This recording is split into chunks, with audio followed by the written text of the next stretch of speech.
गुप्ता बोलिए, अब आप बोलिए। सुन लीजिए, अब बीच में मत बोलिए। बोलिए। मुझे आपके सर्टिफिकेट की जरूरत नहीं है। आप अपनी चरण चुंबकता कीजिए, दरबारियों की गुलामी कीजिए और देश के साथ गद्दारी कीजिए।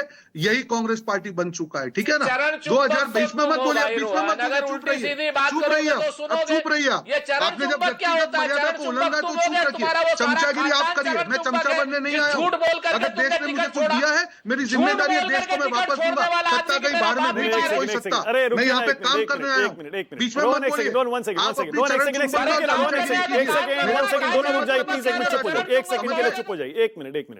सुरेंद्र भाई, आपसे मेरी रिक्वेस्ट है, रोहन गुप्ता इस डिबेट का मुद्दा नहीं है, प्लीज पर्सनल कमेंट ना करें। और रोहन, आप भी, आपने जवाब दे दिया, आप भी पर्सनल ना हो, आगे बढ़ें, मुद्दे पर आइए। और रोहन बताइए, गुजरात का किला कैसे बचाएंगे, बोलिए। क्या है?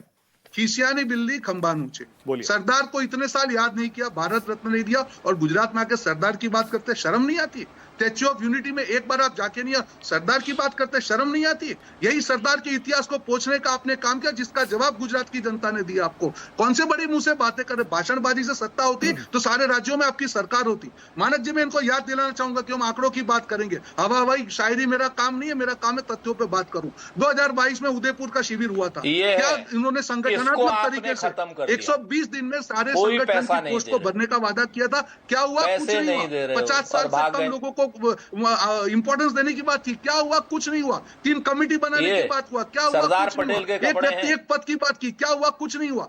उस शिविर के बाद में मानक जी 2 राज्यों में इनकी सरकार चली गई, राजस्थान और छत्तीसगढ़। आप जो भी बातें करते हैं, अगर आप में हिम्मत होती है कि जनता से समस्याओं का आप जो बोल रहे हैं कि समाधान लाएंगे, जनता आपको हटाती नहीं। क्यों कोई भी राज्य में कांग्रेस की सरकार रिपीट नहीं होती? और एक चीज, लोकसभा में इनको एक मौका मिला, जिस प्रकार से उन्होंने लोकतंत्र के नाम पे, संविधान के नाम पे राजनीति की डिवाइड एंड रूल किया, एक मौका मिला। उसके बाद 2 राज्य का चुनाव हुआ, हरियाणा और महाराष्ट्र, जहां पे मानक जी कांग्रेस को सफलता मिली थी। वहां पे क्यों जनता इनसे डुबक गई? जो दलित राजनीति की बात कर रहे थे, इनकी नेत्री कुमारी शैलजा का रोज अपमान हो रहा था, आप उसके ऊपर कोई एक्शन नहीं लेंगे। आपकी दोगलीपंथी से जनता कभी खुश नहीं होगी। कितना भी रिजोल्यूशन कर ले, कितना भी अच्छा भाषणबाजी कर ले, शायरियां कर ले, वोट नहीं मिलेंगे, तालियां मिल जाएंगी। आप चालू कर दीजिए शायरी का अपना प्रोग्राम, चालू कर दीजिए सोमनाथ राजपूत शाम को, और सारे कांग्रेसियों को बुला के उनको शायरी सुनाइए, हमको शायरियां मत सुनाइए। देश के लिए आपको नहीं। और एक चीज मानक जी, और एक चीज, उन्होंने गुजरात की बात की, मुझे एक चीज बताइए, इतने चुनाव हुए गुजरात में, क्यों सत्ता में नहीं आ पा रहे? क्यों? आपने कभी टटोला है मन?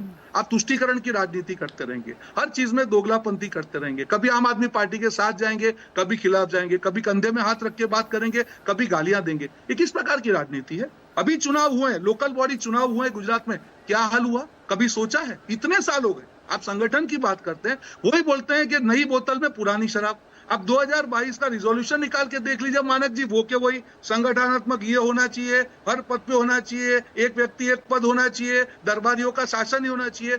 उदयपुर में एक बड़ा शिविर में एक बड़ा संकल्प हुआ था कि 5 साल के ऊपर किसी को भी पद पे नहीं रखा जाएगा। आज मैं व्यक्ति के नाम में नहीं पढ़ा, ये मेरे संस्कार नहीं है सुरेंद्र राजपूत जैसे मैं व्यक्तिगत टिप्पणियां करूं, पर ऐसे जो मेन दरबारी है, सबकी जो उनकी जो मर्यादा है, समय मर्यादा 5 साल से ऊपर है, आप कौन से मुंह से जनता के बीच में जाएंगे? तो मैं ये सिर्फ इतना कह दूं मानक जी, आप करिए, विपक्ष का मजबूत होना जरूरी है, पर सिर्फ शेर की दहाड़ करके अंदर से चूहा निकले, यही आपको एक आंकड़ा याद दिला दूं।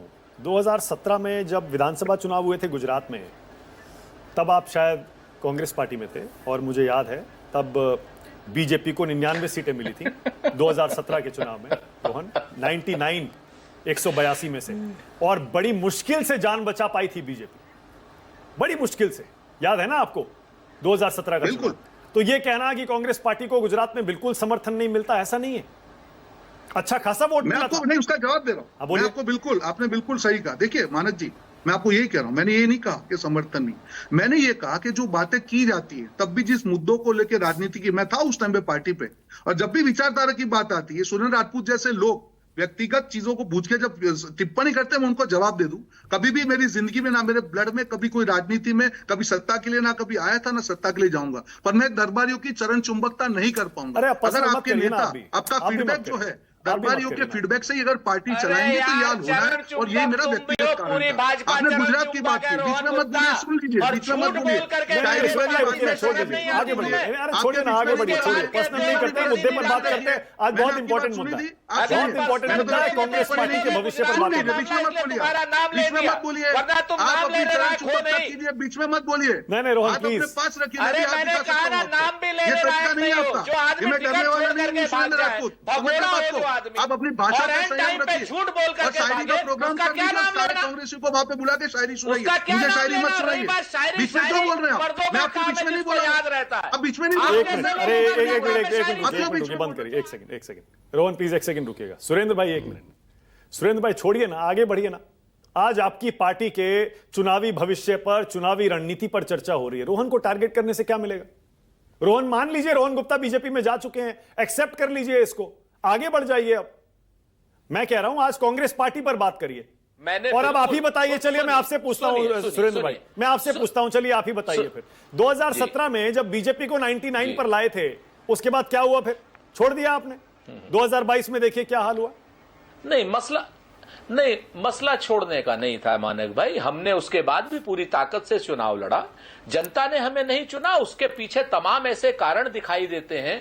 अब तो वो कारण स्पष्ट रूप से सामने आ रहे हैं। आपने ये भी देखा होगा कि किस तरीके से भारतीय जनता पार्टी इलेक्ट्रॉनिक बेईमानी करती है। 40-40 लाख वोट 4 महीने में महाराष्ट्र में बढ़ा देती है, जबकि 5 साल में 35 लाख वोट बढ़ती है। दिल्ली में लाखों वोट बढ़ा देती है, हरियाणा में लाखों वोट बढ़ा देती है। जिस तरीके की जो भारतीय जनता पार्टी बेईमानी कर रही है, जिस तरीके से लोकतंत्र का अपहरण कर रही है, ये आपके सामने आज नहीं तो कल आएगा।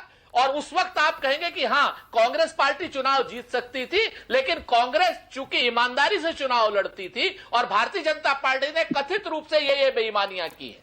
तो आज अब इनकी बेईमानियां पकड़ी गई हैं। आने वाले चुनाव में आप देखिए। रोहन गुप्ता छोटा सा जवाब, फिर आगे जा रहा हूं। रोहन बोलिए, आपकी बारी, छोटा सा जवाब। जी, खुशी की बात है, वो बोलते हैं ना कि नई बोतल में पुरानी शराब। आ गए ईवीएम पे, अरे भैया ईवीएम पे ठुकरा छोड़ना तो छोड़ दीजिए ना, एनजीओ चालू कर दीजिए ना। अरे कौन ईवीएम पे आया भाई? अरे हरियाणा में हार गए, तुम्हारी शैलजा रोज आपको बता रही है। अरे कौन आया ईवीएम पर? महाराष्ट्र हमारे जो फ्लोटिंग वोट है, 40-40 लाख वोट 5 साल में झारखंड में ईवीएम नहीं आता, दूसरी स्टेट में भेज रहे हो। बंद करिए, आप ईवीएम नहीं आया है का विरोध करेंगे। क्या बात करते हो? बहुत बढ़िया। रोहन 1 सेकंड, रोहन